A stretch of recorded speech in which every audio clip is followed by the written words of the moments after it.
ओम श्री परमात्मा नमः। मैं आचार्य हृदय अवस्थी आप सभी का शास्त्र चर्चा चैनल का हार्दिक स्वागत करता हूँ। पूज्य गुरु जी प्रातः पंडित भगत नक्षोपी व्याकरण विभाग के पूर्व विभाग अध्यक्ष वेद मूर्ति तत्वनिष्ठ गीता उपनिषद पुराण धर्मशास्त्र के विशेषज्ञ हमको चरक संहिता के शारीरिक स्थान पर ज्ञान दे रहे हैं। पहला अध्याय चल रहा है 95 श्लोक के आगे वो हम लोग को शास्त्रीय अर्थ बताएंगे। चलते यल्लीलायित विश्वमेतदखिलं यस्मिन् पुनर्लीयते यस्मात् स्थावरजङ्गमात्मकमिदं लोकं दरीदृश्यते भासा यस्य विभान्ति सर्वजगता ज्योतिंषि सर्वात्मना तं देवं जगदेककारणमयं वन्दे त्रिलोकीश्वरं। कृष्णाय वासुदेवाय हरे परमात्मने प्रणतक्लेशनाशाय गोविंदाय नमो नमः।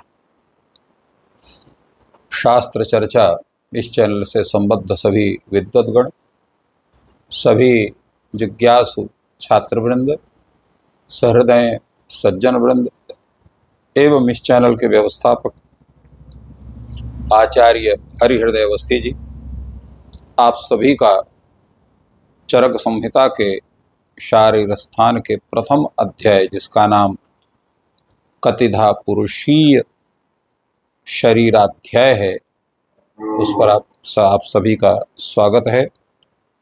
आज हम लोग इस अध्याय के 95वें श्लोक से हम लोग चर्चा करेंगे। इसके पूर्व 94वें श्लोक में एक शब्द आया था, अंतीत्युक्तम चिकित्सा तो नैष्ठिकी या विनोपधाम। तो उपधा के बिना, ये उपधा क्या चीज है? क्योंकि जो 95वें श्लोक में उपधा शब्द आया है, इसलिए उपधा शब्द का विचार करना आवश्यक है। अमर कोशकार ने उपधा शब्द का अर्थ जो बताया है, उपधा धर्मार्थैर यत् परीक्षणम, धर्मार्थ काम मोक्ष के द्वारा जो इसका परीक्षण किया जाए उसको उपधा कहते हैं। सामान्य रूप से उपाय पूर्वक आरंभ उपधा शब्द का अर्थ हम कह सकते हैं, जिसके दो स्वरूप हमारे सामने उपस्थित होते हैं। इन दोनों लक्षणों के आधार पर उपाय पूर्वकारंभ उपधा, धर्मार्थ यत् परीक्षण तत् उपधा सा उपधा। तो ये दो उपधा शब्द हैं। इसके आधार पर ये उपधा शब्द के दो अर्थ बनते हैं। उपाय पूर्वक किसी भी कार्य का प्रारंभ करना और राजा द्वारा धर्म अर्थ काम का भय दिखा करके जो सत्य अथवा असत्य का निर्णय करना, वो भी उपधा शब्द से जाता है। महर्षि कणाद ने उपधा शब्द का जो अर्थ किया है, भाव दोष उपधा अदोषो नुपधा। भाव दोष को उपधा कहते हैं और भाव के अदोष को अनुपधा कहते हैं, ऐसा वैशेषिक दर्शन में माना जाता है। तो इसलिए भाव दोष ये तीन प्रकार के बनते हैं, राग के द्वारा, द्वेष के द्वारा और मोह के द्वारा। तो ध्यान लगाकर विचार करने पर जो कोशकार का जो वचन है वो प्रसंग प्राप्त अर्थ का सहयोग कर रहा है। उसके आधार पर जो यह धर्म अधर्म ज्ञान अज्ञान वैराग्य अवैराग्य ऐश्वर्य और अनैश्वर्य, ये 8 भाव में से ज्ञान को छोड़ करके शेष 7 जो भाव हैं उनको हम उपधा कह सकते हैं। और आचार्य चक्रपाणी जो इसके बहुत बड़े टीकाकार हैं, उनके आधार पर सांसारिक भोगों के प्रति जो तृष्णा है वही उपधा पदार्थ, उन्होंने उपधा पदार्थ का यही लक्षण किया है। और उसी उपधा के विषय में आगे के श्लोक में जो चर्चा हो रही है, उपधा ही परो हेतुर्दुख सुखाश्रय प्रदः त्याग सर्वोपधानां च सर्व दुख व्यपोहकः कोशकारो यथा ह्यंशु नृपादत्ते बध प्रदान उपादत्ते तथा धर्मे धर्मे तथा उपादत्ते तथार्थेभ्यस् तृष्णामज्ञः सदातुरः यस्त्वग्निकल्पानर्थान्यो ज्ञात्वा तेभ्यो निवर्तते अनारंभाद संयोगात्तम दुःखम नोपतिष्ठते। अब यहाँ पर जो विचार है वो यह है कि उपधा ही दुख दुखाश्रय प्रदः परः हेतु। ये उपधा क्या है? तो दुख और दुख का जो आश्रय को प्रदान करने वाला, उन सभी का यह जो है हेतु है। और सर्वोपधानाम त्यागाच सर्व दुख व्यपोह का, और इन सभी उपधाओं का जो त्याग है वह सभी दुख का विनाशक है। जब तक उपधाएं हैं तब तक दुख है, क्योंकि उपधा क्या है? दुख का और दुख के आश्रय को प्रदान करने वाले का सबका ये हेतु है। और कोशकार, कोशकार का तात्पर्य है जो रेशम का कीड़ा जिसे वो रेशम को उत्पन्न करता है।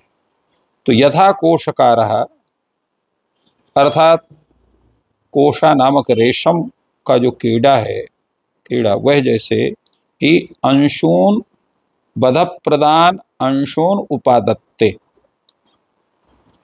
वह जो है बधप्रत माने अपने विनाश को करने वाले, जो अंशून माने रेशम के जो रेशे हैं, तंतु है, उनको जैसे उत्पन्न करता है, तथा उसी प्रकार जो आतुर है, जो अपने हित और अनहित के विषय में ठीक से सोच नहीं सकता है, उस ज्ञान से शून्य है, ऐसा मानव जो है वह अर्थेभ्यः तृष्णाम सह अज्ञः आतुरः। अज्ञानी जो आतुर है, आतुर शब्द से रोगी को वैद्यक में लिया जाता है, तो ऐसा जो है वो तृष्णाम उपादत्ते अर्थेभ्यः इंद्रियार्थेभ्यः माने ज्ञानेन्द्रियों कर्मेंद्रियों के द्वारा तृष्णाम उपादत्ते तृष्णा को ग्रहण करता है, तृष्णा को जो है उत्पन्न करता है। और तो तृष्णा का तात्पर्य है तत्त इंद्रियों से तत्त विषयों को उनका सेवन करना, उनको प्राप्त करने की इच्छा रखना या उनको प्राप्त कर लेना, उनको उत्पन्न कर लेना। और इसीलिए वह आतुर होता है, सदा आतुर है, सभी हमेशा वो आतुर रहता है। और यस्तु अग्निकल्पान अर्थान ज्ञो ज्ञात्वा तेभ्यः निवर्तते। तो यस्तु ज्ञा, जो ज्ञानी है, जो हर विषय में अपने कार्य को सतर्क रखता है उनके सेवन करने में, विषयों का भी सेवन तत्त इंद्रियों के द्वारा जो बहुत ही सतर्क भाव से सेवित करता है, तो अग्निकल्पान अर्थान ज्ञात्वा, जो अग्नि सदृश ये इंद्रियों के विषय हैं, जैसे अग्नि को चाहे जान पकड़े छुए चाहे बिना जाने छुए वो जलाएगी ही, तो इसी तरह से इन अर्थों को अगर अब आप सही ढंग से उनका सेवन करेंगे, जान करके सेवन करेंगे तो दिक्कत नहीं होगी। तो यस्तु अग्निकल्पान अर्थान ज्ञात्वा, उनको जानकर तेभ्यः निवर्तते, उनको विषयों को जान करके उनसे निवृत्त होता है, अर्थात बहुत सावधानी पूर्वक इंद्रियों को नियंत्रण में रख करके और उनका सेवन करता है। तो अनारंभात असंयोगात तम दुखम नोपतिष्ठते, तो वो किसी कार्य के आरंभ न होने से शरीर का जो संयोग है इंद्रियों के माध्यम से वो नहीं होता है। तो जब शरीर का संयोग उन इंद्रियों के विषय से नहीं होता है, अर्थात उनका गलत सेवन नहीं होता है, तो ऐसी अवस्था में तम दुखम नोपतिष्ठते, वह जो है दुख को प्राप्त नहीं करता, अर्थात उसको दुख नहीं होते हैं। अब इनको इंद्रियों को इन्होंने अग्निकल्पान अर्थान कहा। ये 5 जो ज्ञानेंद्रिय हैं इनके जो 5 विषय होते हैं, शब्द स्पर्श रूप रस गंध, तो ये अग्नि के समान विषय का उन इंद्रियों के माध्यम से शरीर को जलाते हैं। और मनुष्य जो है वो क्या है, ज्ञानी प्राणी है, तो अपने ज्ञान के द्वारा तत्त इंद्रियों का जो रस है, उनका जो है, उनका अगर वो सही ढंग से सेवन करता है, उनके इंद्रियों के वशीभूत होकर के उनको विषयों का सेवन नहीं करता है, तो उसको दुख प्राप्त नहीं होते हैं। इसके विषय में एक बड़ा सुंदर एक श्लोक है जो गरुड़ पुराण में प्राप्त होता है। कुरंग मातंग पतंग भृंग मीना हतः पंचभिरेव पंच एक प्रमादी सकथम न हन्यते यह सेवते पंचभिरेव पंच। अर्थात जो कुरंग है, कुरंग अर्थात हरिण, वह जब जो है वह बहेलिया है, उसकी स्त्री जब सुंदर गान करती है तो उस गान से मोहित होकर वो खड़ा रह जाता है और उसी समय जो बहेलिया है उसका शिकार कर लेता है। तो ये जो है शब्द के द्वारा मोहित होता है। इसी प्रकार मातंग जो है, मातंग कहते हैं जो है हाथी को, तो हाथी जो है वो काम के वशीभूत होकर के, और वो जो है जो नकली हथिनी है उसके प्रति आकृष्ट होता है और गड्ढे में गिर करके वो फंस जाता है। इसी तरह से जो पतंग है वह अग्नि को देख करके उसको खाने की इच्छा करता है और वो खत्म जो है फंस जाता है, उसमें जल जाता है। और भृंग जो है भंवरा, वो जो है रस का पिपासु होने के कारण उसके में कृति आकृष्ट होकर के और वह जो है मृत्यु को प्राप्त करता है। और जो मछली है वह खाने की लालच में और वह बंसी में फंस करके और अपने मृत्यु का कारण स्वयं बनती है।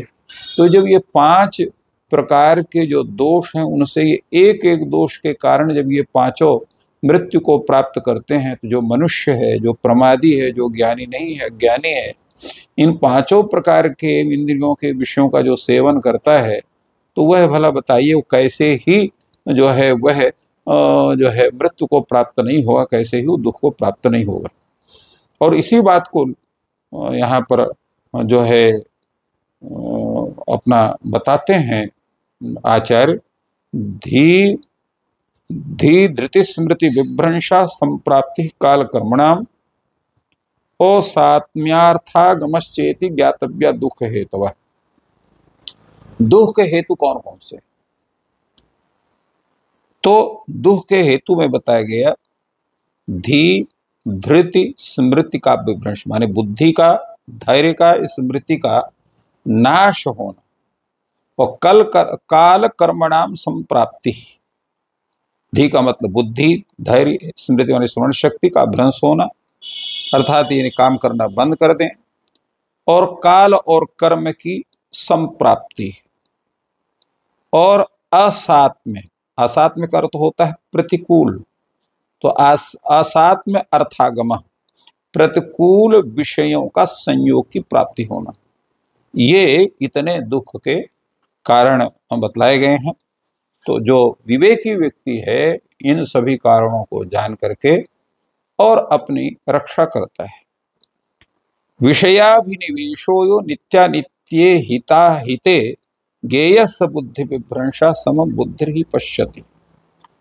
तो जो जिसकी बुद्धि जो है क्या नित्य है, क्या अनित्य है, क्या हितकारक है, क्या अहितकारक है, इस तरह से विषय रूप में जिसका बुद्धि अभिनिवेश करती, उसको अच्छे तरह से जानती है, अर्थात उसकी बुद्धि विकृति नहीं हुई है। तो जो विषयाभिनिवेश यह नित्यानित्य हिता हिते, जो बुद्धि नित्य में, अनित्य में, हित अहित में विषय रूप से अभिनिवेश करती है, अर्थात उसको ठीक से समझ कर करती तब तो ठीक है, किंतु बिना समझे करती है, नित्य है कि अनित्य है, हितकारक ही कि हितकारक है, वो बुद्धि से प्रवेश कर गई। तो क्या करना चाहिए? स बुद्धि विभ्रमा गेय, वह बुद्धि जो है वो विकृत है ऐसा समझना चाहिए। समम बुद्धि ही पश्यति, क्योंकि जो सत असत का विवेक करने वाली बुद्धि है वह जो है वो सही ढंग से सब ज्ञान करती है, अर्थात वे ठीक ठीक ज्ञान करती है, सत असत का विवेक करके सत में हित में प्रवेश करती है और अहित में और जो असत में उसका प्रवेश नहीं होता है। अभिनिवेश शब्द का अर्थ होता है प्रवेश या मनोयोग या एकाग्र चिंतन या दृढ़ संकल्प, मृत्यु भय तथा क्लेश इनके विषय में जानकारी होना। तो इस तरह से जो है विवेक का एक विशिष्ट स्थान दिया गया।